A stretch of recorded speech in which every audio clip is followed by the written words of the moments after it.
analyzing my every touch in Sunday League in the hope that I get better. First touch of the game. One of their midfielders takes a heavy touch and I spring into action like a spring. Take my touch into space and send in an absolute torpedo straight at their goalkeeper. Didn't want to peak too early. Stay humble out there. Overall, a decent idea. I like where my head was at. I just wish that my feet were there too. Looking back at this, I did have some potentially better options. As I take my touch into space, I could have looked to play this to Linden, who with his momentum could take it past this defender and either have a shot on goal or square it to me or Marco. Speaking of Marco, I could have potentially tried to chip it over to him, as he would be most free to be one-on-one with the goalie. But with these two defenders blocking that corridor, it would have been a very slim margin of error. And I am anything but a slim margin of error. Second play. I chase after a loose ball and use a very creative combination of touches to bring it down quickly and beat my defender. I then pass it off to my mid Matthias and start making a run. Honestly, this was kind of sick. I did a great job of getting my body between the defender and the ball and was able to bring it down reasonably quickly despite it looking like I was cycling on an invisible peloton. My only note here is my run could have been better. Instead of running in behind my defender and then bending my run toward goal, I think a better option would have been to sprint directly toward this other defender, forcing them to figure out which one follows me and opening it up for Matthias to take it down the line. Here the ball is played out to me wide and I first time blasted across the 18 to absolutely no one. A real classic. I made this more difficult on myself than it needed to be. First of all, I am running alongside this ball, whereas I could have attacked it more directly. Secondly, once I do finally get to this ball, I had enough time and space to take a touch here to settle it and make this pass easier for myself. The early pass is not the worst decision, but if I do go for that, I need to make sure I aim for it to go across the 6-yard box, also known as the corridor of uncertainty. Instead, this play just ended up being the pass of uncertainty. Next play. Kirk absolutely shatters this dude's shins real quick, and I run to pick up the loose ball. I feel the pressure of one of their defenders, so I just play it back and reposition. Simple. Good. Now, could I have potentially turned around, hit a quick elastico, and buried this in the top right corner? Yes, but I could have also just as easily tore both my ACLs. Here, Kirk plays the ball to me first time. I run away from it like I run away from my problems, and finally take my touch down the line. I then cut it back away from the defender, see that the goalie's cheated toward the front post, and send in a decent curler toward the far post, but the keeper manages to get to it in time. This was okay. I think I pretend like this shot was better than it was, but with the amount of time it was in the air, any decent keeper would have had this every day of the week. Looking back at it, this play was also pretty lazy. I take forever to finally touch this ball, and when I do, I kind of just speed walk alongside it, like a retiree in a gated golf community. If I acted my age, the better option would have been to run toward this ball and take my touch much earlier. My touch should have also taken me straight toward goal rather than toward the line. It would have also caused this defender to make the choice of coming out to close me down, leaving an open gap for my teammates to exploit, or to stay and leave a shooting lane open for me. It's nice to dream. Next play. I chest the ball down like its existence is inconvenient to me and proceed to casually jog my way down the middle. I get my head up and then attempt to split the defense to get a ball out to my forward Linden, but end up just passing it straight to this guy.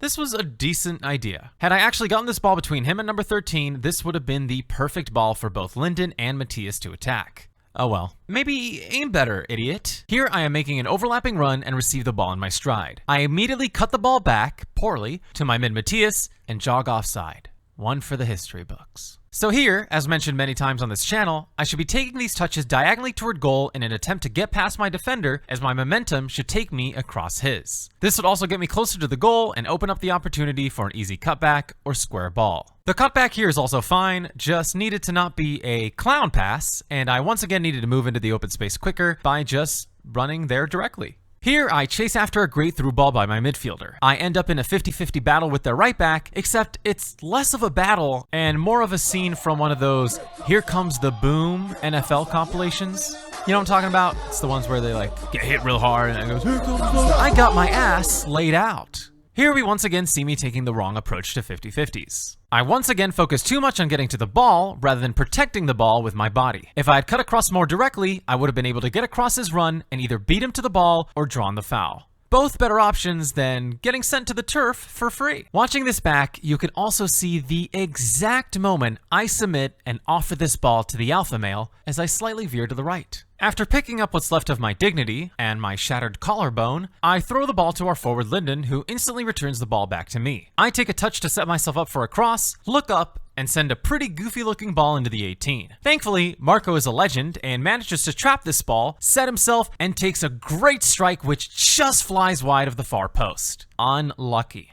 Although this almost ended up working out, my cross was pretty atrocious. It was in between a driven low ball and a proper high cross. Just a nightmare to try and control. A better option would have been to send a higher curling ball to this area here. This would be in a good spot for Marco to attack as it's close to the goal but too far for the keeper to come out. Another corridor of uncertainty. I'm certain that I'm shit. Here the ball is played out to me on the wing. I hit a beautiful dummy to let this ball run through. Unfortunately, it was so convincing, I even tricked myself and end up scrambling to chase the ball. The defender does well to track back and protects the ball with his body, resulting in me being banished to the Shadow Realm. I'm this team's little ragdoll, and I wouldn't have it any other way. So obviously, missing the ball here is not the move. However, I do believe I should have just let this ball run and just sprinted along with it. This would have given me forward momentum and allowed me to play this ball out to Marco, as he is now in a great space. Moving on, I once again begin a run down the line and receive the ball. I take a good first touch to get it out of my feet and finally start moving toward the goal. Once I'm close to the byline, I end up sending a decent ball across the face of goal,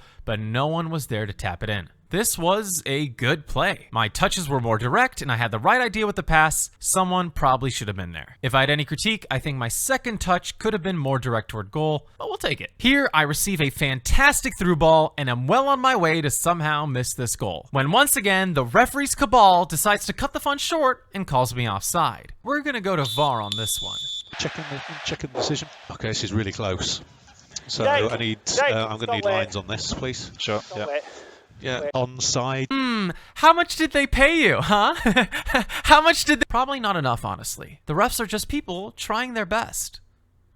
I mean, what the fuck? Collusion aside, our forward John sets up to take a free kick. He tries to play to Derek, but he isn't able to control it. I then immediately attack the loose ball and blast this ball just wide of the far post. Honestly, if I just focused a little more on my technique and less on trying to break the theoretical speed limit, this would have been a fantastic goal. I reacted well and had the right idea to try and curl it into the opposite corner. I just fucking suck. Next play. The ball is played out to me by our center back. I get the call that I have a man on, so I take my touch in front of me. Unfortunately, I then decide to turn around for some reason, but then panic and turn around again, and then just abort entirely and pass it back to Andrew. Okie dokie. Well, that was weird. The best option here was to one-time pass this off to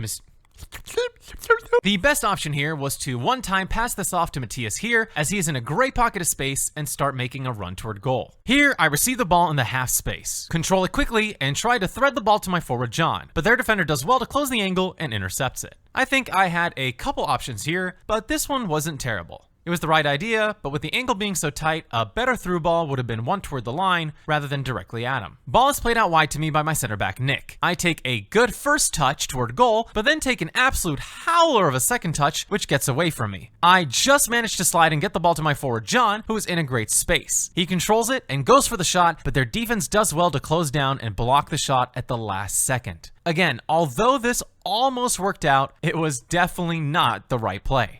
I believe my intention with the second touch was to set myself up for a curling effort into the far corner. However, the best option here would have been to actually send this first time with my right foot around this defender and into the space here for John to get onto.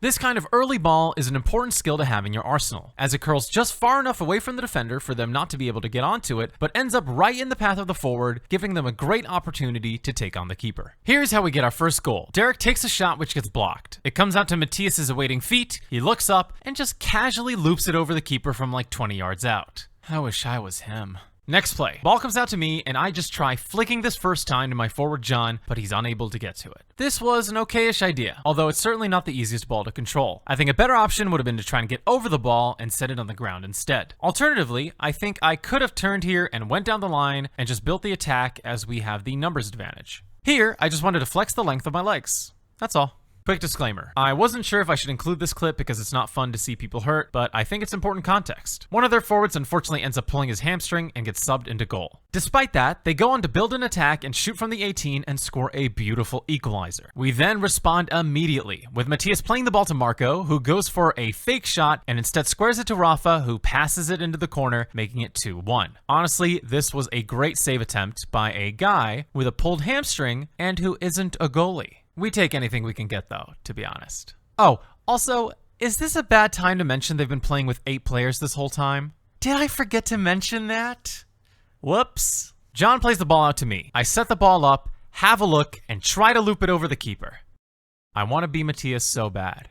So here, I should just score and not miss. Moving on. Kirk has the ball in the center of the field. I start making a run. He plays it out to me. I let it run, take my touch away from my defender, and then knock it into the opposite corner with my right, making it 3-1. That's right, baby. I'm back against a team with 8 players, one of which has a pulled hamstring and is trying his best as a goalie. But I'm back, baby. Another easy finish by DJ Dave Soccer. We then move on to another plot twist in the tale. Matthias receives a through ball and ends up getting fouled by their left back, who was already on a yellow, and gets sent off. So yeah, we're playing against 7 exhausted dudes now. I can almost taste the victory. It's so delicious. Next play. John has the ball on the wing. He spots me calling for it and sends in a beautiful cross, which I managed to bring down pretty decently. I then go for my shot, but get blocked, and I just start rolling. And rolling. And rolling. Eat your heart out, Neymar. So, for a bit of context, off camera, things got a little hot and spicy. One of our players got tackled pretty hard, and people started yelling, and overall things got a little heated. So, this was my solution. Yeah, I guess I'm a little bit of a class clown. I was relentlessly bullied in middle school. Here, Lyndon is on the wing and plays it out to me. I am standing wide open and slot it perfectly in the bottom left corner. Too bad I was standing wide open offside. Nice finish, though. Here, we play out from a corner. Their defense intercepts the ball, but then Lyndon does well to close them down and gets the ball back. He then blasts the ball into the bottom corner, but the goalie makes an incredible save. Not only that, but despite having a pulled hamstring, he gets up and clears it himself. Unfortunately, he clears it straight to Anthony, who sinks it in the top right corner. We then celebrate like we just won the Champions League final, when in reality, we just scored against an injured man and 6 other guys. Classy. No, for real, we did apologize right after. It was just because it was Anthony's first goal, so we got a little carried away. And that's the game. We end up winning 4-1, and there's no asterisks at all related to our victory. Winners, yeah, against 8 people. Thanks for watching. Please subscribe. Let's get better together.